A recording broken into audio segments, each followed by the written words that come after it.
परममंगलमय परात्परेश्वर अकारण करुणा वरुणालय भक्तवान कल्प करूं मर्यादा पुरुषोत्तम भगवान श्री राम भगवान श्री कृष्ण की चरणों में बारंबार नमन बारंबार वंदन। श्री कथा के परम रस से परमादर्श अनंत बलवन से हेमंतलाल जी महाराज के पावन चरणों में सत्सत वंदन। भगवती भास्वती करुणामय दया में विष्णुनंदनी श्री राधा रानी के पावन चरणों में सत्सत वंदन। परम पूज्य प्रातः स्मरणीय परम वंदनीय श्री सद्गुरुदेव भगवान के पावन चरणों में सत्सत वंदन। ब्रह्म बाबा प्रांगण में पधारे हमारे समस्त श्रीखरिया ग्राम पचवाई टोल पिछला टोल बुआई टोल नंदियों की मुशहरी परमानंदपुर खड़ुआ रघुनंदनपुर गिरधपुर नवानी रतपार सभी गांवों से पधारे हमारे सभी मधुर मधुर नाम सीताराम सीताराम मधुर मधुर नाम सीताराम सीताराम मधुर मधुर नाम सीताराम सीताराम मधुर मधुर नाम सीताराम सीताराम पावन पावन नाम सीताराम सीताराम पावन पावन नाम सीताराम सीताराम पावन पावन नाम सीताराम सीताराम पावन पावन नाम सीताराम सीताराम मधुर मधुर नाम सीताराम सीताराम मधुर मधुर नाम सीताराम सीताराम।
मधुर मधुर नाम सीताराम, मधुर मधुर नाम सीताराम, सीताराम मधुर मधुर नाम सीताराम, सीताराम मधुर मधुर नाम सीताराम, सीताराम मधुर मधुर नाम सीताराम, सीताराम मधुर मधुर नाम सीताराम, सीताराम।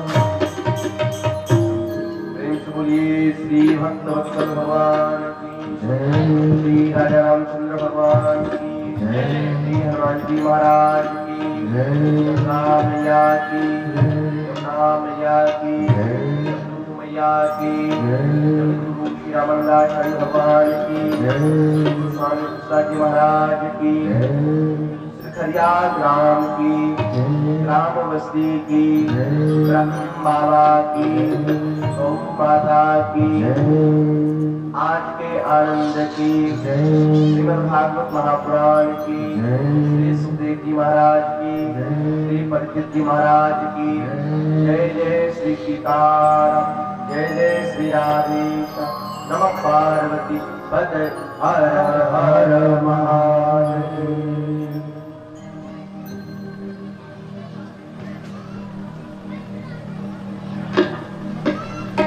हरि शरणम, हरि शरणम, हरि शरणम। आज हम सबका परम सौभाग्य है कि हम सब श्रीमद् भागवत कथा के 6वें दिवस में प्रवेश कर रहे हैं।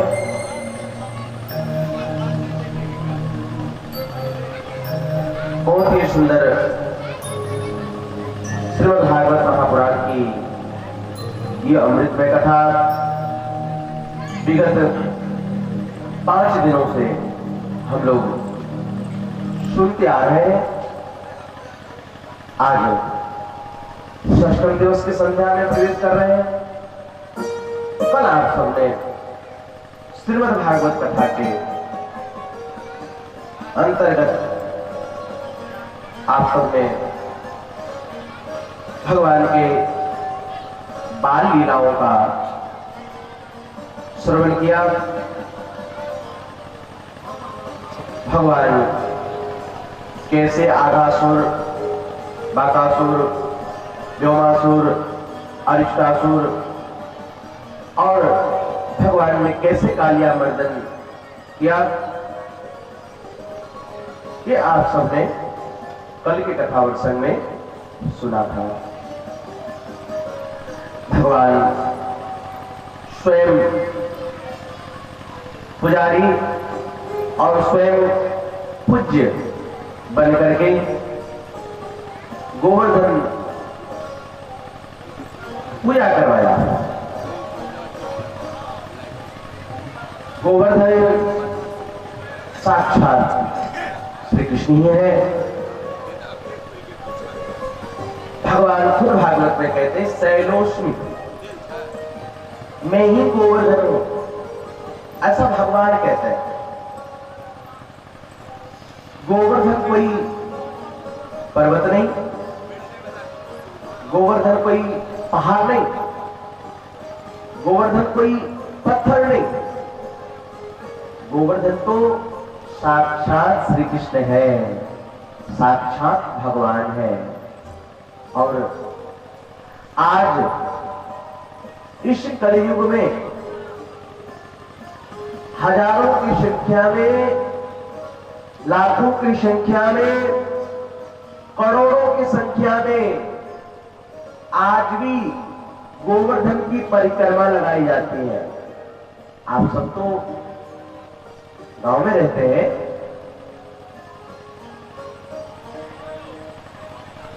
मैं जो पड़ोस में हूं और पड़ोस में रहता हूं, और ठाकुर जी की ऐसी कृपा हो गई कि अब तो हमेशा के लिए वृंदावन में वास भी हो गया है। राधा रानी की इतनी कृपा है कि राधा रानी अपने चरणों में जगह दे दी, सदा के लिए वासी भी वहां के हो गए हम, इतनी कृपा है। मैंने देखा है जनवरी के महीने में, फरवरी के महीने में कितनी ठंड पड़ती है, भयंकर ठंड। लोग कंबल से बाहर नहीं निकलना चाहते, गद्दा रजाई से बाहर नहीं निकलना चाहते।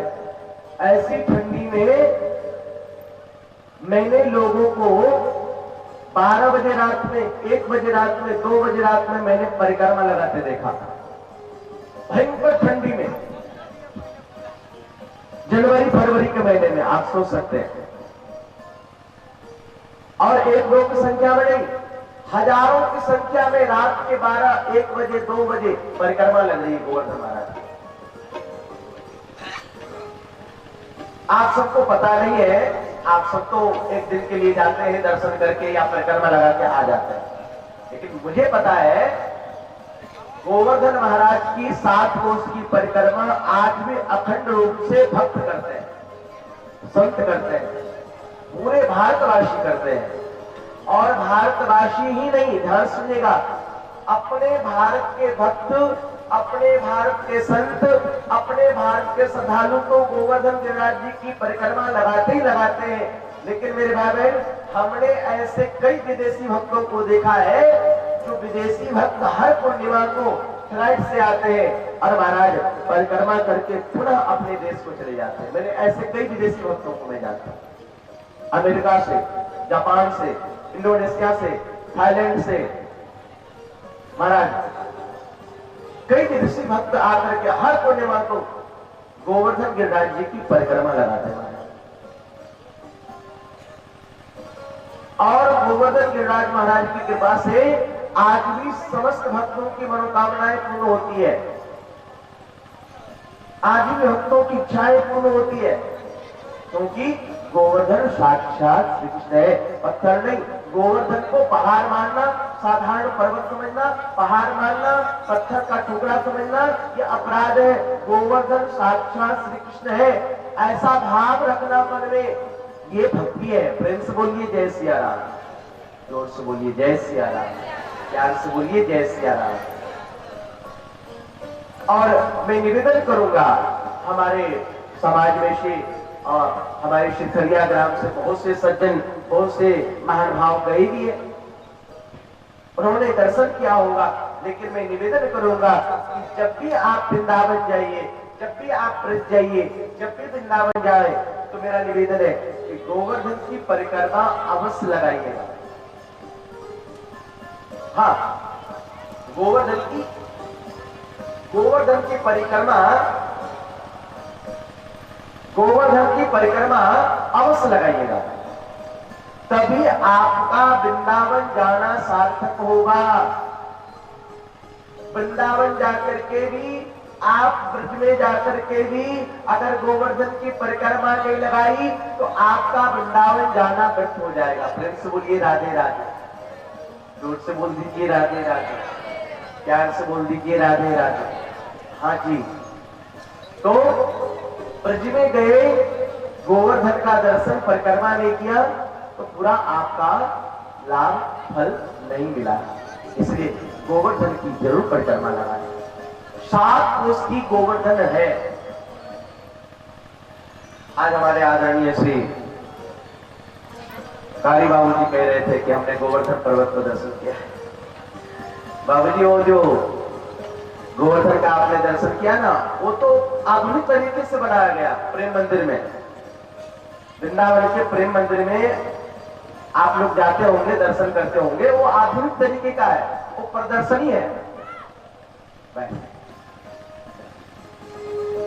वो आधुनिक तरीके के है बाबूजी, वो प्रदर्शनी है, वो नेचुरल नहीं है, असली नहीं है। असली जो गोवर्धन है वो तो 7 कोस में फैला हुआ है। असली जो कालिया घाट है, जहां पर भगवान ने कालिया दमन किया था, कालिया को भगवान ने मारा था, मारा नहीं था, भगाया था, वो जगह तो जमुना किनारे है। तो प्रेम मंदिर में आपने जो पुतना मर्दन की झांकी देखा, या कालिया मर्दन का आपने दृश्य देखा, या गोवर्धन पर्वत का आपने दृश्य देखा, वो दृश्य आधुनिक है, वो नेचुरली नहीं है, वो प्रदर्शनी के लिए बनाया गया है और अच्छा भी लगता है। आप हमारे वृंदावन के प्रेम मंदिर में चले जाइएगा तो आपको लगेगा कि हम स्वर्ग में आ गए क्या। इतना अच्छा लगता है, इतना सुंदर लगता है। आप नेट पे भी सर्च कर सकते हो। हाँ, वृंदावन के प्रेम मंदिर महाराज, वहां के एक एक दृश्य को देखेंगे आप, एक एक चीज को देखेंगे आप, चाहे पार्क हो, चाहे मंदिर का कोई चीज हो या भगवान हो, एक एक चीज को देखेंगे तो आपका नजर वही टिक जाएगा। कितना सुंदर वहां के प्रदर्शनी है, वहां देखने लायक है। दिल्ली में आपने अक्षरधाम मंदिर देखा है? किस किसने देखा है दिल्ली का अक्षरधाम मंदिर? आपने देखा? दिल्ली का अक्षरधाम मंदिर तो महाराज उसके सामने भी ठीक है। दिल्ली के अक्षरधाम मंदिर केवल नाम है, चलो अच्छी बात है, हमारे धर्म का मंदिर है, लेकिन वहां पर कोई, वहां भी प्रदर्शन है महाराज, लेकिन उससे कई गुना अच्छा हमारे वृंदावन के प्रेम मंदिर का दृश्य है।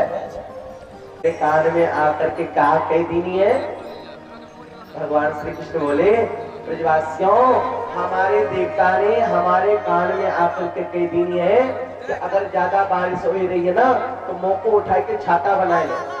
बोलो राधे राधे। ब्रजवासियों ने कहा लाला कन्हैया, इतनो लंबो चौड़ो 7 कोस को गोवर्धन छाता कैसे बन जाएगा? प्रोग्राम, लेकिन सारे गांव वालों का इतना उत्साह, इतना प्रेम, इतना उमंग, इतना जोश मैंने देखा कि मुझे तो ऐसा लगा कि वहां सारे ग्रामवासियों ने मिलकर के कथा करवाया, ऐसा लग रहा था। लेकिन था व्यक्तिगत प्रोग्राम और अच्छा रहा। वहां के जनता का स्नेह, प्यार, प्रेम बहुत अच्छा मिला और सब लोगों ने भरपूर आनंद लिया घटना में। वहां से भी हमारे कुछ भक्त लोग आए हुए हैं महाराज। तो हम ये कह रहे थे कि भगवान ने बड़ी आसानी से गोवर्धन पर्वत को उठाया और अपनी कनिष्ठ का उंगली पर धारण कर लिया। हमारे ब्रज में रसिया में गाते हैं, अरे नक पर लीनो गिरिवर धार, कन्हैया मेरो छोटो, नक पर लीनो गिरिवर धार, कन्हैया मेरो छोटो, नक पर लीनो गिरिवर धार, कन्हैया मेरो छोटो, नक पर लीनो गिरिवर धार, कन्हैया मेरो छोटो, कन्हैया मेरो छोटो, कन्हैया मेरो छोटो, कन्हैया मेरो छोटो, नक पर गिरिवर धार, कन्हैया मेरो छोटो, नक पर लीनो गिरिवर धार, कन्हैया मेरो छोटो।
राधे राधे राधे राधे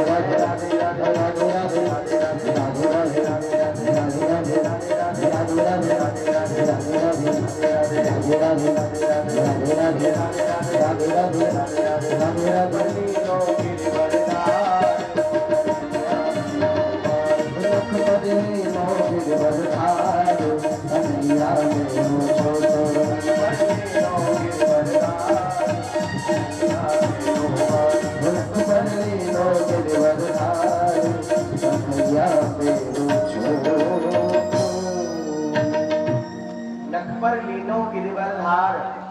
कन्हैया मेरे छोटो 7 कोस के गोवर्धन को 7 वर्ष के कन्हैया ने 7 दिन और 7 रात तक धारण किया। सोचिए आप, हम लोग 7 किलो के पत्थर भी 7 घंटे तक नहीं रख सकते। 7 घंटे के बाद तो दूर 7 किलो के पत्थर भी हम 7 मिनट तक नहीं रख सकते अपने हाथ में उठा करके। लेकिन 7 वर्ष के कन्हैया श्री कृष्ण ने 7 कोस के गोवर्धन को 7 दिन और 7 रात तक धारण किया। ये काम सिवाय भगवान के अलावा कोई नहीं कर सकता। प्रेम से बोलिए जय सिया राम। हाँ जी, सारे ब्रजवासी अपना अपना डंडा कंधा और ग्वाल वालों को लेकर के गोवर्धन पर्वत के नीचे छुपे हुए हैं। ऊपर से मूसलाधार बारिश हो रहा है, मोटी मोटी बारिश हो रही है। सारे ब्रजवासी गोवर्धन पर्वत के नीचे महाराज गोवर्धन को छाता बनाए महाराज खड़े हैं। धीरे धीरे धीरे धीरे 7 दिन बीतने को आए महाराज।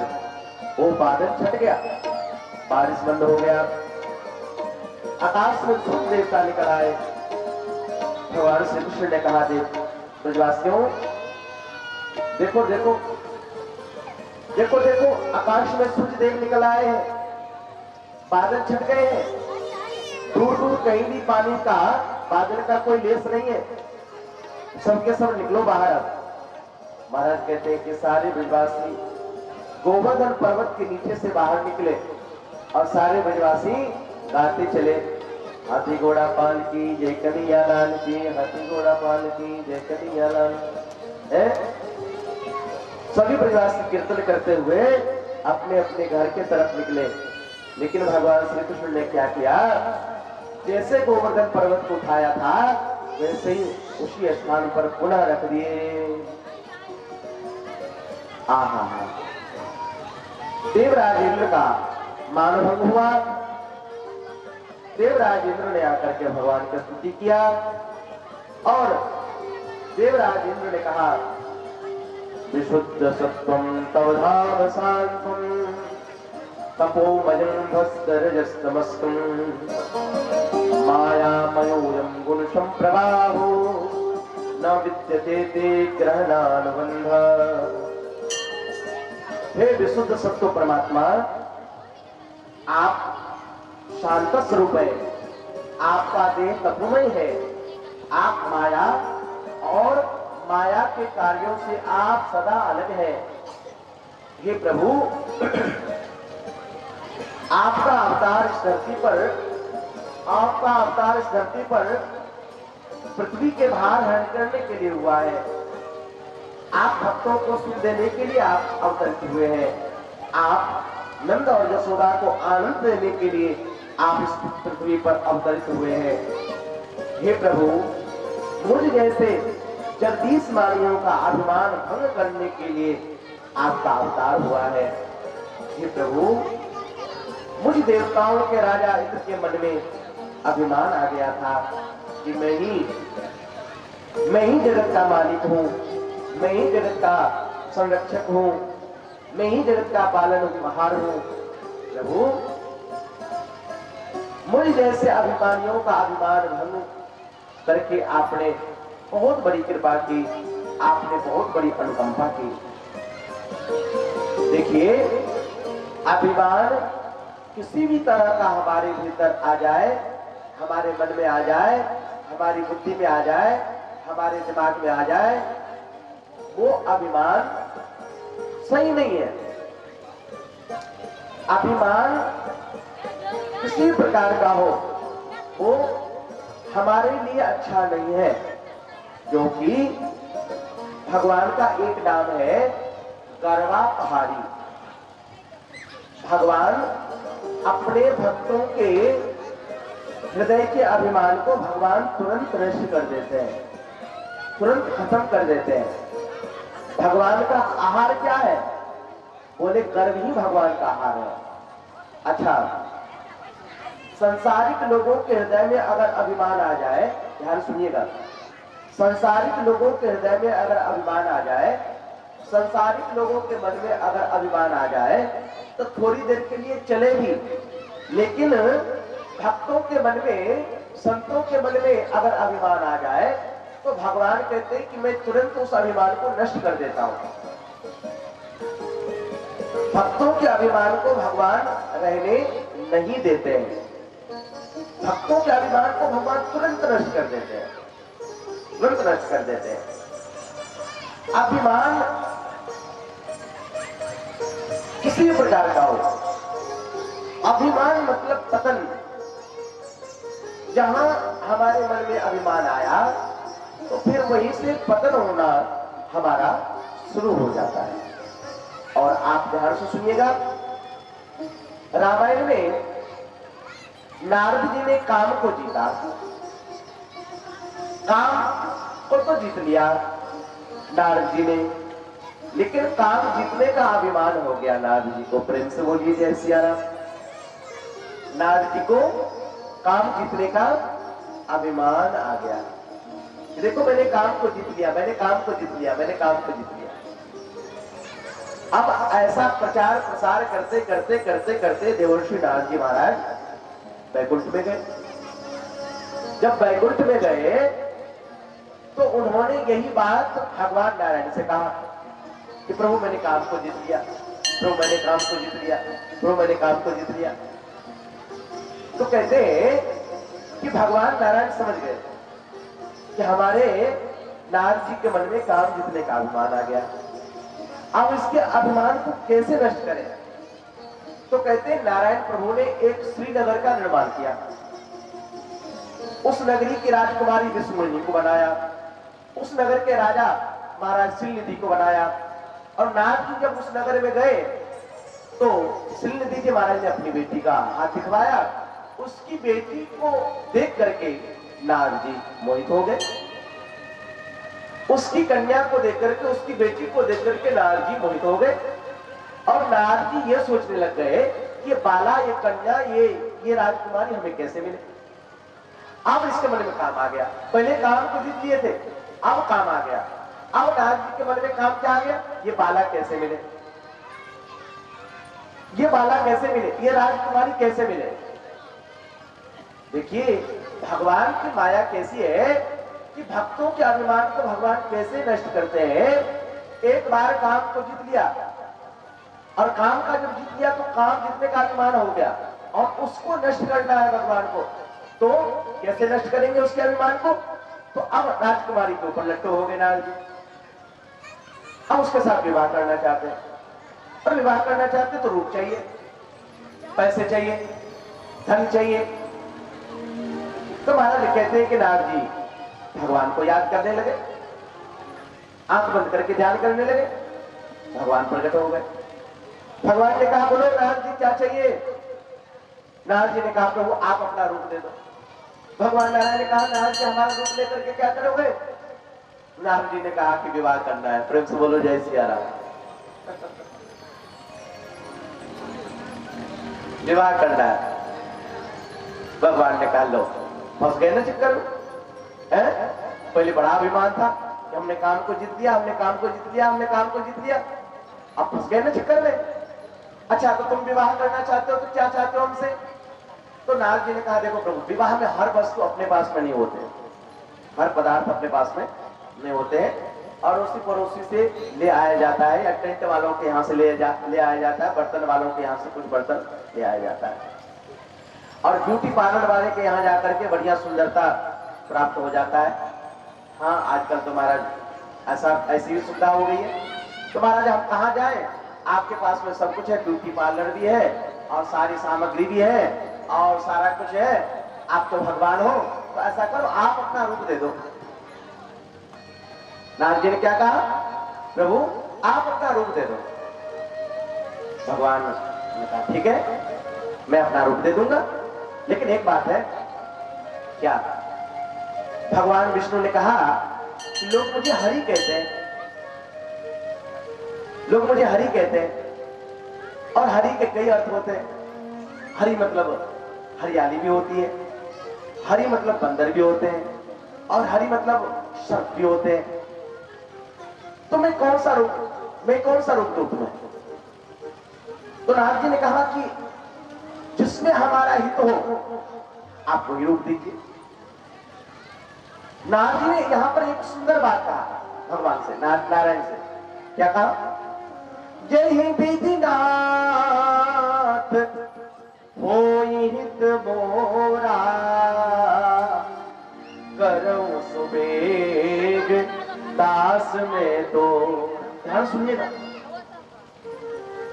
नारद जी ने कहा प्रभु आप अपना रूप तो दीजिए दीजिए, लेकिन साथ में जिसमें मेरा हित हो आप वही कीजिएगा। और ये बहुत अच्छी बात है। अब भगवान विचार करने लगे कि नारद जी का हित किसमें है? विष्णु रूप देने में है या बंदर बनाने में है? अगर हमने, ध्यान सुनिएगा, अगर हमने नारद जी को विष्णु रूप दे दिया तो नारद जी चक्कर में पड़ जाएंगे, नारद जी का विवाह हो जाएगा। और विवाह जब हो जाएगा तो किसी साधु का विवाह हो जाए, किसी महात्मा का विवाह हो जाए तो हमारे बड़ी समस्या हो जाती है। प्रेम से बोलो राधे राधे। सारा जीवन तो महाराज घूमने में बिता दिया, ऐसे ही भजन करते करते, साधना करते करते, और श्रीमती जी आ जाए तो वो अलग परेशान करे। प्रेम से बोलो जय सिया राम। कभी साड़ी के लिए तो कभी ब्लाउज के लिए तो कभी सूटकेस के लिए तो कभी मतलब जो है लहंगा के लिए तो कभी चुनरी के लिए तो कभी मतलब जो कुछ कभी कुछ कभी कुछ तो महाराज बड़ी समस्या हो जाए। तो भगवान विष्णु ने सोचा कि नारद जी अगर विवाह कर लेंगे तो बेचारे चक्कर में पड़ जाएंगे, क्या करूं क्या करूं। तो भगवान ने सोचा चलो नारद जी को बंदर ही बनाते। प्रेम से बोलो जय सिया राम। और भगवान नारायण ने नारद जी को बंदर का सा रूप दिया। हाँ, भगवान नारायण ने नारद जी को बंदर का सा रूप दिया। और जब बंदर बनकर के नारद जी सभा में गए तो विश्वमोहिनी ने उसके तरफ देखा भी नहीं। और अंत में भगवान ने राजकुमार बनकर के विश्वमोहिनी को हरण कर लिया है। और महाराज नारद जी देखते रह गए। अंत में नारद जी को क्रोध आता है, पता चलता है कि मुझे तो भगवान ने बंदर बना दिया। अंत में भगवान को श्राप देते नारद जी। और महाराज भगवान जब माया को संपन्न करते, माया जब हटाते हैं, तब नारद जी को होश आता है, अरे हमसे तो बहुत बड़ी गलती हो गई, हमसे तो बहुत बड़ा अपराध हो गया, हमसे बहुत बड़ी भूल हो गई, मैंने भगवान को श्राप दे दिया राजकुमारी के चक्कर में है। ये तो बहुत बड़ा अपराध हो गया, ये तो बहुत बड़ा पाप हो गया। तो देवर्षि नारद जी ने कहा कि ये पाप कैसे मिटेगा? तो भगवान ने कहा जब हो जाए शंकर सतनाम, आप शंकर जी के 100 नाम जप करो, पाप से बच जाओगे, पाप का प्रायश्चित हो जाएगा। तो हमारे कहने का तात्पर्य है मेरे भाई बहन कि नारद जी के मन में अभिमान आया काम जीतने का, भगवान ने उसके अभिमान को नष्ट किया। हमारे कहने का तात्पर्य है कि चाहे कोई विद्वान हो अपनी विद्वता का अभिमान करे, चाहे कोई धनवान हो अपना धन का अभिमान करे, कोई शक्तिशाली है अपनी शक्ति का अभिमान करे, कोई प्रतिष्ठान है अपने प्रतिष्ठा का अभिमान करे, तो भगवान कहते हैं मैं अभी नष्ट करता हूं। प्रेम से बोलो जय सिया राम। किसी भी प्रकार का अभिमान हो, अभिमान मतलब सीधा सा अर्थ ये है कि पतन, चाहे हम हो चाहे कोई हो, अभिमान जहां आया वहीं से फिर हमारा पतन शुरू हो जाता है। अहंकार डमरुआ दम्भ कपट बद मान नेहरुआ। महाराज अहंकार किसी प्रकार से अच्छा नहीं है। और महाराज भगवान श्री कृष्ण ने देवराज इंद्र का अभिमान नष्ट किया और देवराज इंद्र ने सुरभि गौ माता के दूध से भगवान का अभिषेक किया और भगवान का नाम दिया गया यहाँ पर गोविंद। गोविंद का मतलब होता है काम विंदती थी गोविंद, जो गौओं का पालन करे, जो गौओं का संरक्षण करे, जो गौओं के स्वामी हो, उसे गोविंद कहते हैं। प्रेम से बोलिए गोविंद भगवान की जय। तो महाराज इस प्रकार से देवराज इंद्र भगवान की सुंदर स्तुति करके परिक्रमा लगा करके महाराज अपने स्वर्ग लोक हो गए। उसके बाद में आ गई एकादशी की तिथि। 10वीं तिथि के दिन देवराज इंद्र स्तुति करके गए। 10वीं के बाद में आती है एकादशी तिथि। और एकादशी तिथि में ध्यान सुनिएगा, एकादशी तिथि में नंद बाबा प्रत्येक एकादशी को निर्जला एकादशी करते हैं। प्रेम से बोलो राधे राधे, जोर से बोलो राधे राधे, प्यार से बोलो राधे राधे। हमें तो बहुत खुशी मिलती है कि हमारे गुरु भाई ब्रजमोहन दास जी की माता जी अकेली नहीं आती है, अपने पूरे परिवार को लेकर के आती है, पूरे समाज को, पूरे, हाँ बहुत बहुत प्रणाम, बहुत बहुत धन्यवाद, हृदय से अभिनंदन वंदन। बहुत बहुत खुशी की बात है, इसके लिए माता जी आपको बहुत बहुत धन्यवाद, बहुत बहुत साधुवाद। क्यों ना हो, आप हमारे गुरु भाई के माता जी है तो हमारी भी माता जी है। आपको हृदय से वंदन, हृदय से अभिनंदन। और ये सब जितने भी कथा सुनेंगे ना, सब में से आधा आधा आपको मिलेगा माता जी। हाँ, और उसमें से हमको भी दे दीजिएगा थोड़ा। प्रेम से बोलिए राधे राधे, जोर से बोलिए राधे राधे, प्यार से बोलिए राधे राधे।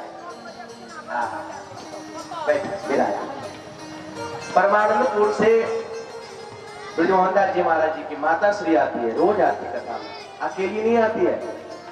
हाँ, कम से कम 10-15 माताओं बहनों को लेकर के आती है महाराज। ऐसा भाव, ऐसी भक्ति, ऐसी निष्ठा ठाकुर जी की कृपा से प्राप्त होता है। बहुत खुशी की बात है, प्रसन्नता की बात है।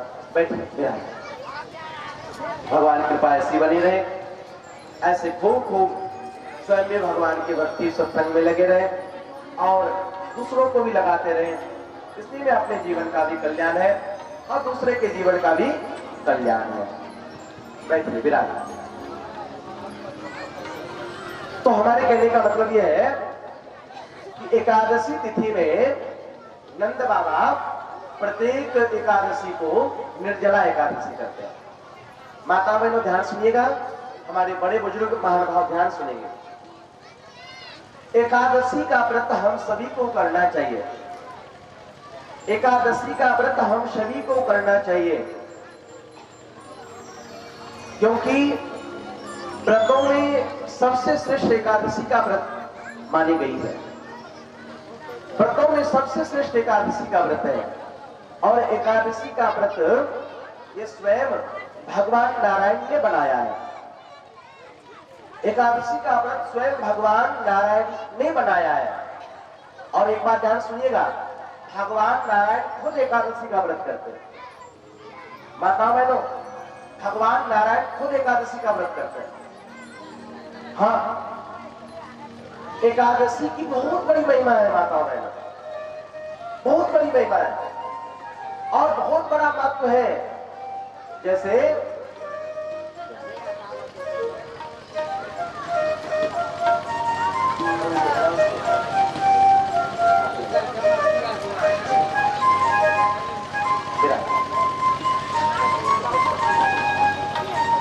बहुत बहुत धन्यवाद, बहुत बहुत साधुवाद। विराज गए, प्रेम से बोलिए भक्त वत्सल भगवान की। हमारे महोदय से निवेदन है कि कोई भी हमारे बाहर के श्रोता बंधु आए उसका विशेष ख्याल रखा जाए, क्योंकि हमारे बाहर से गांव से जो आ रहे हैं हमारे श्रोता बंधु, उसको किसी प्रकार से बैठने में किसी प्रकार का कोई दिक्कत ना हो। वो हमारे अतिथि के रूप में हमारे गांव में आते हैं, तो उनका विशेष ख्याल रखा जाए और उनको उचित जगह पर बैठाया जाए, ऐसा निवेदन है हमारे व्यवस्थापक महोदय से। और आज भीड़ भी अधिक होगी। आज हमारे द्वारकाधीश और रुक्मणी मैया का सुंदर विवाह भी होगा कथा में। तो प्रेम से बोलिए भक्त वत्सल भगवान की।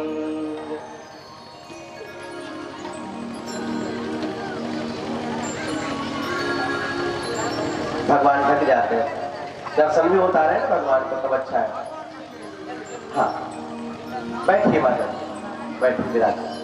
प्रेम से बोलिए भक्त वत्सल भगवान की जय। तो हम क्या कह रहे थे एकादशी व्रत का बड़ा महत्व है, बहुत बड़ी महिमा है एकादशी व्रत का। ध्यान सुनिएगा सभी माता बहनें। जैसे नदियों में सबसे श्रेष्ठ गंगा है, जैसे पीपल में सबसे, वृक्षों में सबसे श्रेष्ठ पीपल है, जैसे मुनियों में सबसे श्रेष्ठ वशिष्ठ मुनि है, जैसे ऋषियों में सबसे श्रेष्ठ नारद ऋषि है, जैसे मानवों में सबसे श्रेष्ठ मनु है, जैसे तारों में चंद्रमा श्रेष्ठ है, जैसे धातुओं में सोना श्रेष्ठ है, जैसे देवताओं में सबसे श्रेष्ठ इंद्र है, उसी प्रकार से माता बहनों भाइयों व्रतों में सबसे श्रेष्ठ एकादशी का व्रत है। प्रेम से बोलिए एकादशी महारानी की। व्रतों में सबसे श्रेष्ठ एकादशी का व्रत है, इसलिए एकादशी का व्रत हम सभी को करना चाहिए, हम सभी को करना चाहिए। एकादशी व्रत करने वाले की सारी मनोकामनाएं पूर्ण हो जाती है, एकादशी व्रत करने वाले की सारी इच्छाएं पूर्ण हो जाती है। देखिए साल भर में कितने महीने आते हैं? 12, और 3 साल पर मलेमास आता है। क्यों जी साहब? हर साल 12 महीने होते हैं, लेकिन हर 3 साल पर मलेमास आता है, जिसको दूसरे शब्द में अधिक मास, पुरुषोत्तम मास भी कहा जाता है। जिस पुरुषोत्तम मास को आप लोग क्या मानते हो? देवता पितर की पूजा बंद कर देते हैं आप लोग। ध्यान सुनिएगा मेरी बातों को। देवता की पूजा, पितर की पूजा, गोसाई की पूजा पाठ बंद कर देते हैं इधर लोग, बिहार प्रांत में, मिथिला प्रांत में।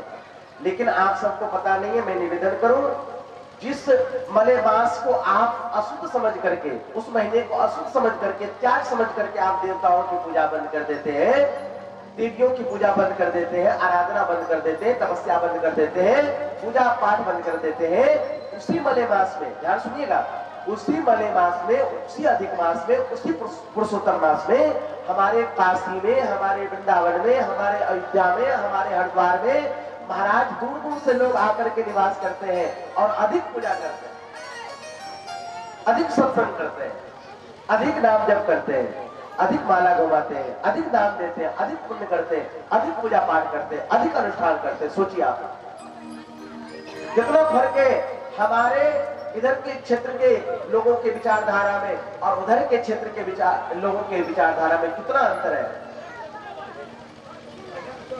अब पता नहीं ये परंपरा कहां से आरंभ हुई, किसने बता दिया, अब कब से आरंभ हुई कि भाई मलेमास में पूजा नहीं होती है, भाई मलेमास में देवता सो जाते हैं, भाई मलेमास में ये नहीं करना चाहिए, वो नहीं करना चाहिए।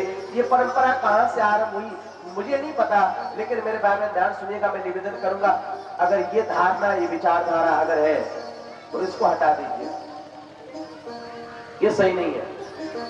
और ना हटाइए तो आपसे कौन जिद कर रहा है, कोई डंडा तो नहीं ले रहा है, आपकी इच्छा है। लेकिन मैं निवेदन करूं कि ये विचारधारा और ये परंपरा कि मलेमास है, गोसाई बाबा भी चले गए, देवी देवता चले गए घर छोड़ करके, ऐसे धारणा हो जाती लोगों।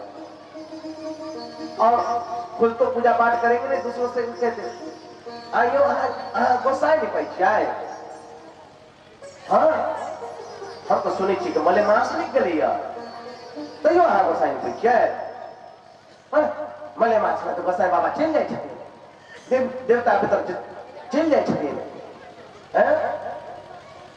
गोसाई नहीं निकल जाए, नहीं निकुआ, हम नहीं निकल,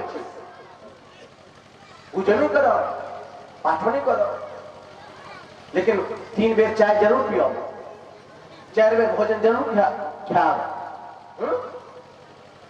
ये बताइए, जब और कुछ नहीं छोड़ते हम, तब पूजा पाठ क्यों छोड़ देते? हम चाय नहीं छोड़ते 3 बार, हम 4 बार भोजन नहीं छोड़ते हैं, खेत का काम नहीं छोड़ते हैं, व्यापार नहीं छोड़ते हैं, बिजनेस नहीं छोड़ते हैं, सारा काम हम करते रहते हैं, तो गोसाई को क्यों छोड़ देते, भगवान को क्यों छोड़ देते? बोलो जय सिया राम। छोड़ना था तो तंबाकू छोड़ देते, चाय छोड़ देते, भोजन छोड़ देते, छोड़ना था तो ये छोड़ दिया, भगवान को छोड़ दिया।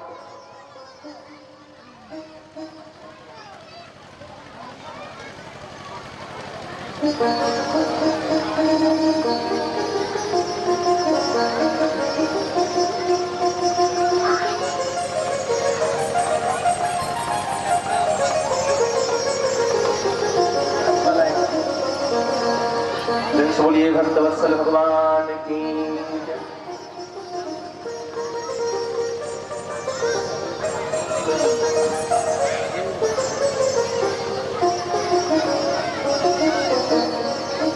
प्रेम से बोलिए भक्तवत्सल भगवान की जय। तो हम क्या कह रहे थे?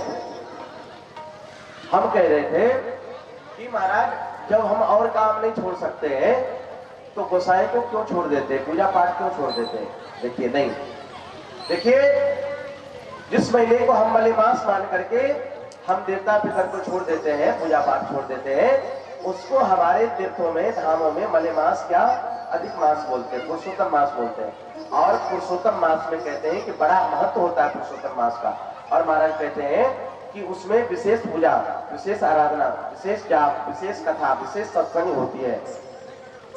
कहते हैं मलेमास में, पुरुषोत्तम मास में अगर आप एक माला फेरिएगा तो आपको 10 माला फेरने का फल मिलेगा। 10 रुपये का दान दीजिएगा तो 100 रुपये दान करने का फल मिलेगा। 10,000 रुपये का दान कीजिएगा तो आपको 1 लाख रुपये दान करने का फल मिलेगा। आप 1 पैसा दीजिएगा तो 10 पैसे देने का लाभ प्राप्त होगा, ऐसा हमारा शास्त्र कहते हैं। इसलिए मलेमास में जब हम और काम नहीं छोड़ सकते तो अपने देवता पितर को भी न छोड़े, मेरा निवेदन है, मेरी प्रार्थना है। तो हम क्या कह रहे थे कि 12 महीने में, एक साल में 12 महीने होते हैं और 12 महीने में 24 एकादशी होती है। एक महीने में 2 एकादशी, एक अनहरिया पक्ष में और दूसरी बिजोड़िया पक्ष में, यानी एक कृष्ण पक्ष में और दूसरी एकादशी शुक्ल पक्ष में। तो एक महीने में 2 एकादशी आती है, तो 12 दूनी 24 एकादशी आती है। और जब अधिक मास मलेमास आता है तो उस साल में 26 एकादशी आती है, लेकिन प्रायः 24 एकादशी आती है। तो कहते हैं कि जो कोई 12 महीने के 24 एकादशी का व्रत करते हैं, कहते हैं उनकी आत्मा संतुष्ट होती है, उनकी आत्मा पुष्ट होती है, उनके मनोबल बढ़ता है, उनके मन में शांति मिलती है और उसका परिवार सुखी होता है, समृद्ध होता है, संपन्न होता है। और एकादशी महारानी की कृपा से धन धान्य की वृद्धि होती है, पुत्र पुत्र की वृद्धि होती है, किसी भी चीज की कमी नहीं होती एकादशी महारानी के पास। इसलिए एकादशी का व्रत हम सब करें। माताओं बहनों से विशेष प्रार्थना है कि जब आप सोमवार का व्रत करती है, जब आप मंगलवार का व्रत करती है, जब आप गुरुवार का व्रत करती है, जब आप रविवार का व्रत करती है, तो हमें समझ में नहीं आ रहा है कि आप एकादशी का व्रत क्यों नहीं करती हो। क्या आप सबको एकादशी का व्रत फालतू लगता है? बताओ बहनों, क्या आप सबको एकादशी का व्रत फालतू लगता है? नहीं, एकादशी का व्रत सबको करना चाहिए, क्योंकि एकादशी का व्रत सभी व्रतों में श्रेष्ठ है। आप सोमवारी करते हो, मंगलवारी करते हो, बृहस्पतिवार करते हो या रविवार करते हो, तो आप एकादशी का भी व्रत करें, उसे छोड़े ना, मेरा निवेदन है। और भाइयों से भी मेरा निवेदन है कि एकादशी का व्रत सब करें। अच्छा, जो भक्षा वक्ष खाने वाले हैं उन पर तो हम प्रेशर नहीं डालेंगे, उन पर तो हम जिद नहीं करेंगे, लेकिन हमारे जो वैष्णव है, ध्यान सुनिएगा, निवेदन है, हमारे जो वैष्णव है, हमारे जो संत है, हमारे जो वैष्णव है, उनसे मेरा निवेदन है कि कम से कम वो वैष्णव संत एकादशी का व्रत अवश्य करें। अच्छा, एकादशी में क्या करना चाहिए? आप कहोगे महाराज जी, क्या एकादशी का व्रत करना जरूरी है? आप सब हमसे पूछेंगे महाराज जी क्या एकादशी का व्रत करना जरूरी है? तो मैं निवेदन करूंगा कि हाँ, एकादशी का व्रत करना जरूरी है। आप हमसे पूछोगे कि महाराज जी क्यों जरूरी है? तो मैं निवेदन करूंगा, एकादशी का व्रत करना इसलिए जरूरी है क्योंकि एकादशी तिथि के दिन जितने भी दोष होते हैं, ध्यान सुनिएगा, एकादशी तिथि के दिन जितने भी दोष होते हैं, जितने भी पाप होते हैं, वो सारे दोष सारे पाप आकर के अन्न में आकर के बैठ जाते हैं। सारे दोष सारे पाप आकर के अन्न में आकर के बैठ जाते हैं, अन्न में निवास करते हैं एकादशी तिथि के दिन।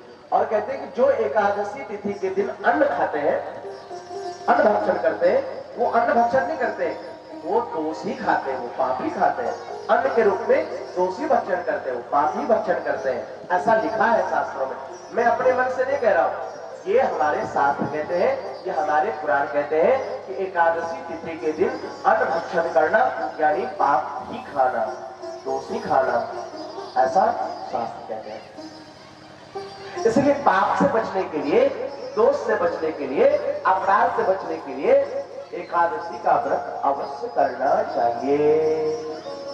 एकादशी का व्रत अवश्य करना चाहिए। अच्छा, हमारे पास बहुत सी माताएं बहनें आती है और हमसे कहती है कि महाराज जी एकादशी का व्रत कब से आरंभ करें। माता बहन ध्यान सुनिएगा, एकादशी का व्रत कब से आरंभ करना चाहिए, तो ध्यान सुनिएगा। एकादशी का व्रत कार्तिक मास के देव उठनी एकादशी से आरंभ करना चाहिए। कब से बताया? कार्तिक मास के देव उठनी एकादशी से एकादशी व्रत का आरंभ करना चाहिए, शुभारंभ करना चाहिए। और जब तक आपके शरीर में सामर्थ्य है, ध्यान सुनिएगा, जब तक आपके शरीर में सामर्थ्य है, जब तक आपके शरीर में क्षमता है, शक्ति है, जब तक आप सब कर सकते हो, तब तक एकादशी का व्रत करना। बहुत सी माताएं मैंने ऐसी होती है जो कहती मैंने एकादशी व्रत सौंप दिया, मैंने सोमवारी सौंप दिया, मैंने मंगलवारी सौंप दिया, मैंने शुक्रवारी सौंप दिया। तो हमने पूछा माता जी सौंपने का क्या मतलब? तो सौंपने का मतलब यही है, उनका कहना यही रहता है कि सौंप देने के बाद में आप दोबारा नहीं करना, अब दोबारा नहीं करना। लेकिन ध्यान सुनना माता बहनों, अगर सौंपना ही है तो व्रत को क्यों सौंपा जाए? सौंपना ही है तो अपने गलत आदतों को सौंपो, सौंपना ही है तो गलत विचारों को सौंपो, सौंपना ही है तो गलत खान पानों को सौंपो, अपने मन को सौंप दो भगवान को, अपनी बुद्धि को सौंप दो भगवान को, अपने शरीर को भगवान को सौंप दो, क्योंकि ये शरीर तो भगवान के लिए मिला हुआ है। भजन को नहीं सौंपना है, व्रत को नहीं सौंपना है, अपने जीवन को ठाकुर जी के चरणों में सौंप दो। सबसे बड़ा सौंपना ये होगा। प्रेम से बोलो जय सिया राम, जोर से बोलो जय सिया राम, प्यार से बोलो जय सिया राम, है ना? जब हम झूठ नहीं छोड़ सकते हैं, जब हम और काम को नहीं छोड़ सकते हैं, तो हम व्रत करना और पूजा पाठ करना, भगवान के मंदिर जाना हम क्यों बंद करेंगे, क्यों छोड़ेंगे? प्रेम से बोलो जय सिया राम। अच्छा, बहुत सी माता बहनें हमसे प्राय पूछ लेती कि महाराज एकादशी के दिन क्या खाना चाहिए और कितने बार खाना चाहिए, खाना चाहिए या नहीं खाना चाहिए? बहुत सी माता बहनों के मन में प्रश्न आ रहा होगा कि एकादशी के दिन क्या खाना चाहिए, कितने बार खाना चाहिए और क्या खाना चाहिए, कब कब खाना चाहिए? तो पहली बात तो मैं ये बताऊंगा कि एकादशी के दिन जो है आपको भूखे नहीं रहना है, आपको फलाहार करना है। फलाहार में आप सेब, अनार, केला, पपीता, नारियल, चीकू, अमरूद, अंगूर, आम, कटहल आदि जितने भी फल है वो आप एकादशी तिथि के दिन ले सकते हैं। अच्छा, हमारे वृंदावन के परंपरा में कुट्टू के आटे इधर नहीं मिलेंगे, कुट्टू के आटे, सामा के चावल इधर नहीं मिलेंगे, सामा के चावल, सिंघारे के आटे इधर नहीं मिलेंगे, सिंघारे के आटे लोग जानेंगे भी नहीं। सिंघारा जो पानी में होता है ना, सिंघारा जिसको आप लोग बोलते हैं, उसको सुखा करके उसको पीसा जाता है, उसको आटे बनाए जाते हैं।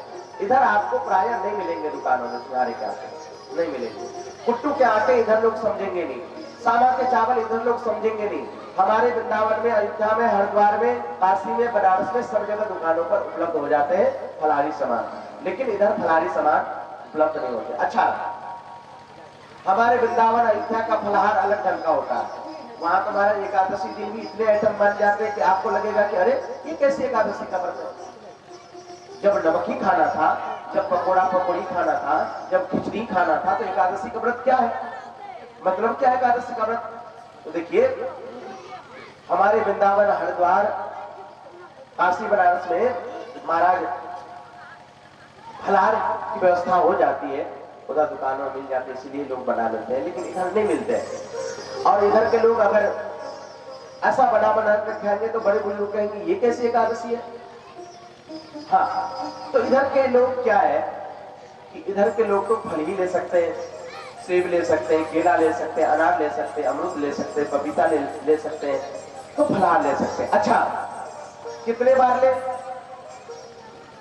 कितने बार ले, तो कहते हैं कि आप दिन में भी फलाहार ले सकते हैं और शाम को अगर भूख लग रही है तो आप शाम को भी आप थोड़ा बहुत ले सकते हो, अथवा आप शाम को दूध भी ले सकते हो।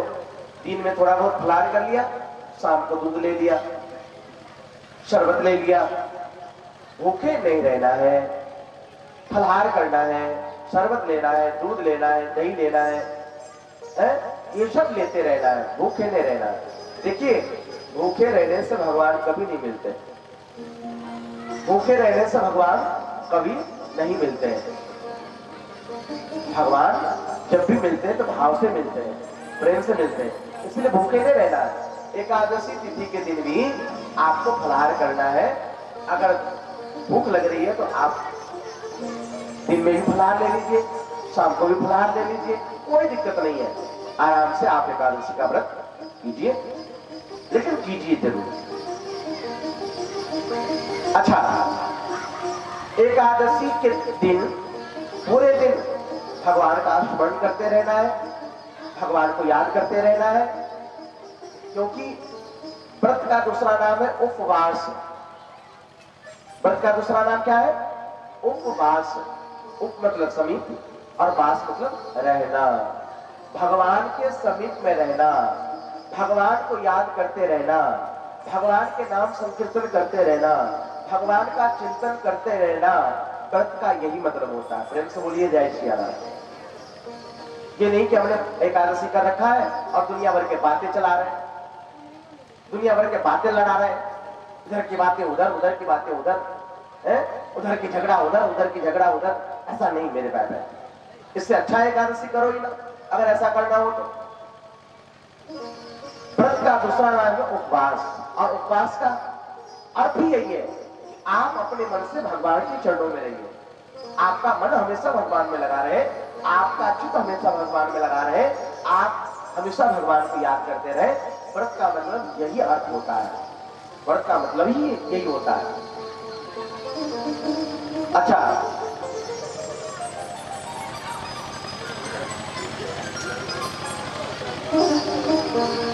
एकादशी के दिन हमने बता ही दिया कि हमेशा भगवान के चिंतन करते हुए रहना चाहिए, और द्वादशी को कैसे पारण करना चाहिए। अब पारण के बारे में बता रहा हूं, एकादशी का पारण कैसे करना चाहिए, क्योंकि किसी व्रत का पारण किया जाता है तभी उसका पूरा फल मिलता है।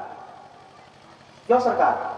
किसी व्रत का, जैसे आप लोग छठ पर्व मनाएंगे अभी, तो छठ महाराज, छठ पर्व तो बड़ा कठिन पर्व होता है, माताओं बहनों के लिए महाराज।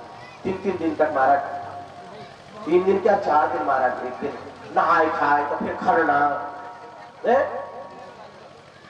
2 दिन पहले से, जैसे महाराज इस बार शायद 28 तारीख को नहाए खाए है क्या, नहा करके खाना 28 तारीख को सरकार, फिर उसके बाद में 29 तारीख को 29 को खरना है, और 30 को शायद संध्या आ गए, और 31 को सुबह वाला आ गए। हाँ, अब देखो आपका व्रत तो 28 से ही शुरू हो रहा है, अब 28 से नहाओ खाओ है, और उसमें भी रात में कोई टोक दिया तो भी समस्या है। खरने के दिन खाते समय माता बहनों को टोका नहीं जाता है, अगर किसी ने टोक दिया, अब मान लो कोई माता अंदर लगा कर खा रही, दरवाजे लगा करके, और खा ही रही है, और बेचारी कोई टोक दिया, तो कहते टोक देने के बाद में फिर माता खाती नहीं है, बहनें खाती नहीं है। अब मान लो कोई कोई टोक दिया मान लो, तो फिर वो तो बेचारी भूखी भी रह सकती, क्या पता कि अभी खाई कि नहीं खाई, पहले ही और उठाए हो और समय कोई टोक दिए हो तो और नहीं खाएगी हो, तो हो गया ना। तो समझो महाराज, यहाँ की माता बहन इतना व्रत करती है महाराज, इतना व्रत, और सही करके व्रत करना।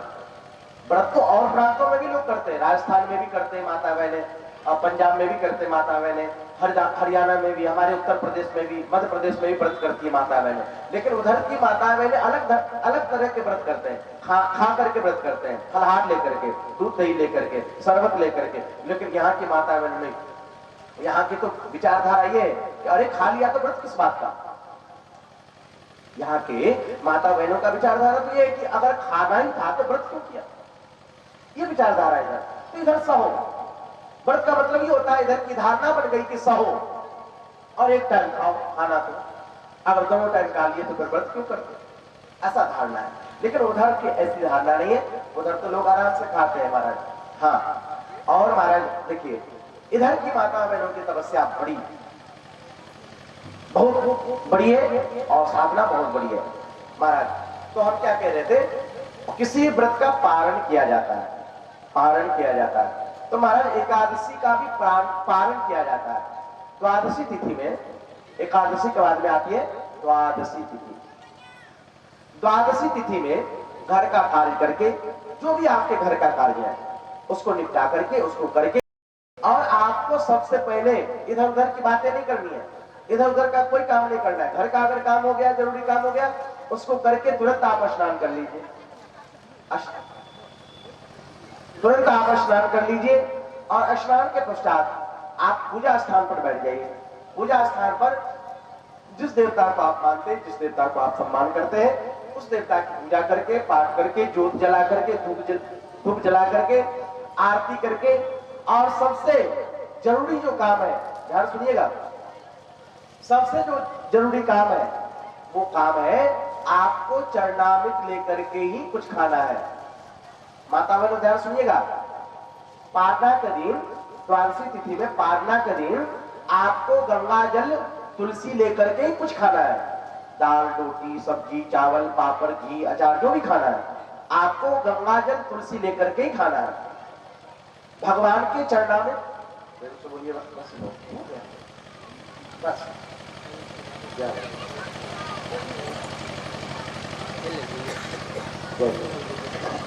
प्रेम से बोलिए भक्त वत्सल भगवान की। वैसे गर्मी लग रही है, ऊपर से चादर उठाया जा रहा है। प्रेम से बोलो राधे राधे, जोर से बोलो राधे राधे। हाँ जी, हाँ।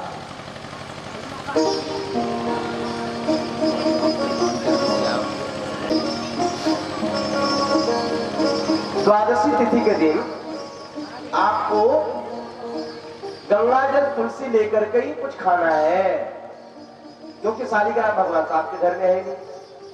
अगर शालिग्राम भगवान हो तो शालिग्राम भगवान की चरणामृत ले लिया जाता है, धो करके। शालिग्राम भगवान देखा है ना, अपने मंदिर पे है, सिरखरिया में, हनुमान मंदिर पे देखा है ना आपने, गोल गोल काला काला, वो कौन है? शालिग्राम भगवान। हाँ, शालिग्राम भगवान, जिस भगवान का आप लोग रोज पूजा करते हो ना, रोज दर्शन करते हो, ये भगवान आपको सब गांव में नहीं मिलेगा।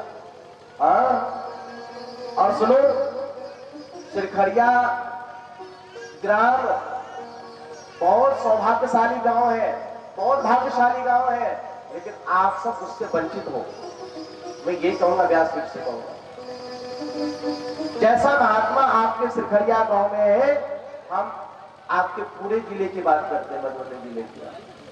दिखा दो कहीं भी ऐसा महात्मा हो तो, चाहे हमारे गुरु जी हो, हमारे गुरु भाई हो, हम तो महात्मा है नहीं, हमारा गिनती मत करना। हम तो भगवान से प्रार्थना करते हैं कि महात्मा के चरणों का धूल मिल जाए, महात्मा बनने का सौभाग्य हमें मिल जाए, महात्मा की कृपा हो जाए, तो मैं अपने आप को सौभाग्य समझूंगा। मुझे कुछ नहीं आता, मैं महात्मा नहीं, मैं तो बस भगवान का दास हूँ। आप सब हमें प्यार से महात्मा कह देते हो, सम्मान कर देते हो, यही बहुत बड़ी बात है ना। आप सब बड़े भाग्यशाली है सिरखरिया ग्रामवासी कि आप शालिग्राम भगवान का दर्शन कर पाते हैं। और आपके गांव में ऐसे ऐसे महापुरुष हैं विराजमान है, लेकिन आप सब उस लाभ से वंचित रह जाते हो, उसका लाभ नहीं ले पाते हो, आप लाभ नहीं ले पाते हो। हम वृंदावन से आते हैं, हमारा प्रयास रहता है कि हमारे गांव से भक्त लोग आवे, कम से कम संध्या के समय 1 घंटे का सत्संग हो, 1 घंटे का कम से कम कीर्तन हो जाए, कम से कम हरि चर्चा हो जाए। लेकिन महाराज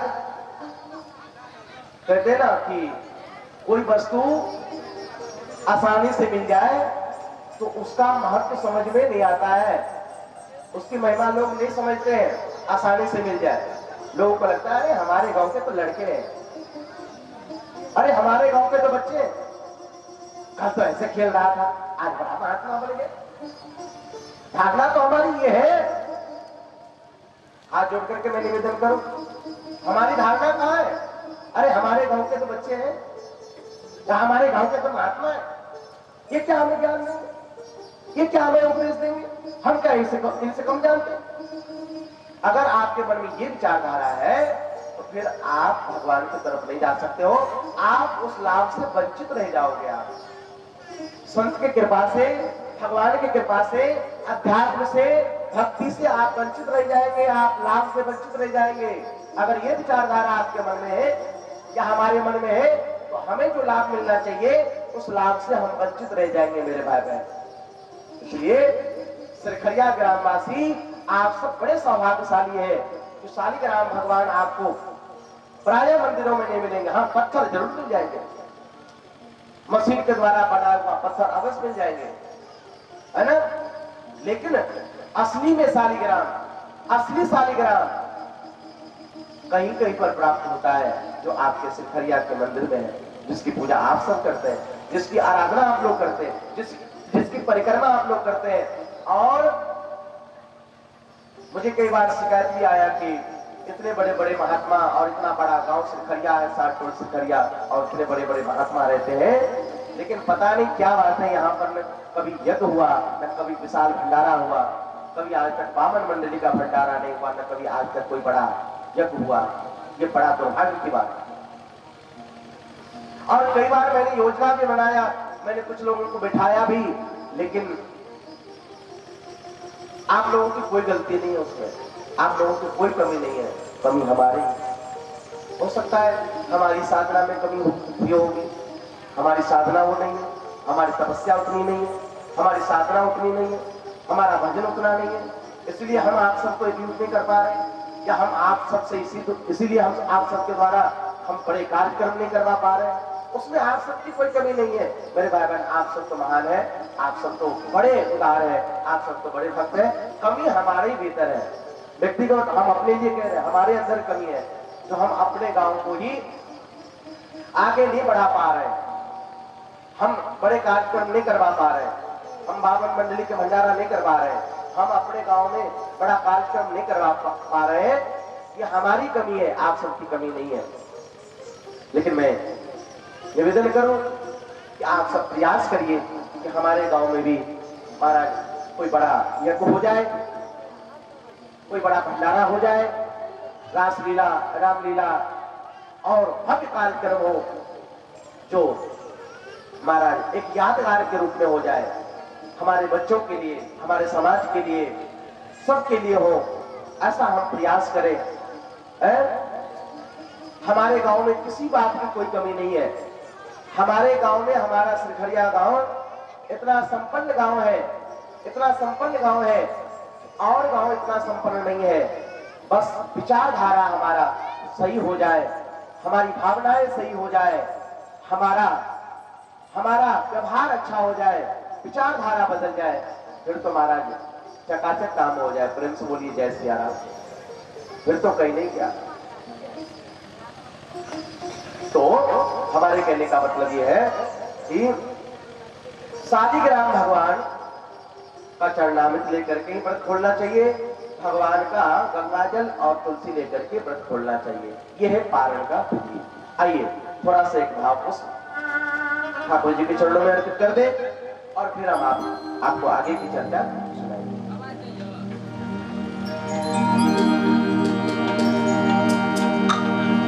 एक और कृपा की कर दो स्वामिनी श्री राधे कठोर कृपा की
सदा ही रटो कभी द्वारे से लाट के नाम दो कभी द्वारे से लाट के नाम दो कभी द्वारे से लाट के नाम दो कभी द्वारे से लाट के नाम दो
मेरी आस न टूटने पाए कभी इस तन से प्राण न जाए कभी इस तन से प्राण न जाए कभी इस तन से प्राण न जाए कभी इस तन से प्राण न जाए कभी मुझे निज दर्शन का कर दो राधे श्री राधे दर्शन का कर दो राधे श्री राधे नजर कृपा की कर दो स्वामी श्री राधे नजर कृपा की कर दो राधे श्री राधे हो राधा बोलो हाथ पे ताली चढ़ा करके भाव से